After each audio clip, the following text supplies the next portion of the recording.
পৌষ মাসে জমে উঠেছে বিষ্ণুপুর কালীবাড়ির মেলা। মঙ্গলবার সকাল থেকেই একদিকে পুজো দিতে ভিড় ছিল চোখে পড়ার মতো, অন্যদিকে কালীবাড়ির মেলাও। মনোবীক্ষণ পলিক্লিনিক, চিকিৎসার জগতে এক দশক। এখন এখানে সব বিষয়ে ডাক্তারবাবু একসাথে তলায়। ফোন করুন 7477999515 এই নম্বরে। বহরমপুরে পৌষের মেলা কেমন চলছে, কেমন জমে উঠল বিষ্ণুপুর কালীবাড়ির মেলা?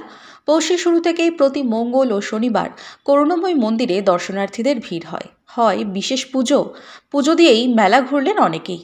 মেলা চলে 1 মাস ধরে। কালীবাড়ির মেলা ঘিরে আলাদা ইমোশন কাজ করে শহর তথা জেলাবাসীর মনে। এবছর মেলায় এসে কি বললেন দর্শনার্থীরা?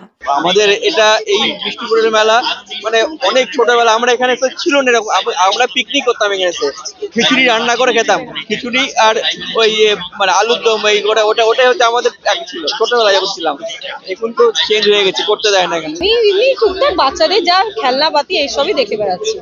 এই মেলা তো খুব বিখ্যাত মেলা, পৌষ মাসে মেলা মানেই তো আমাদের বিষ্ণুপুর কালীবাড়ির মেলা, এই জন্যই আসা আছে। আগে হতো পিকনিক, যদিও এখন কালীবাড়ির পাশেই মাঠে হয় মেলা, যেখানে স্টল থাকে প্রচুর। ছোট থেকে বড় সব বয়সীদের জন্য থাকে বিনোদনের ব্যবস্থা।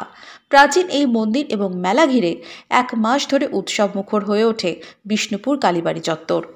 মেলায় যারা উপস্থিত থাকে তাদের জন্য প্রশাসন থেকে যথেষ্ট পুলিশ থাকে, মন্দিরের পক্ষ থেকে বহু স্বেচ্ছাসেবক থাকে, আর যারা বনভোজন করে তাদের সুবিধার্থে পরিচ্ছন্ন শৌচাগার, পর্যাপ্ত পানীয় জল, পরিষ্কার পরিচ্ছন্নতা, এগুলো আমরা সবসময় খেয়াল রাখি।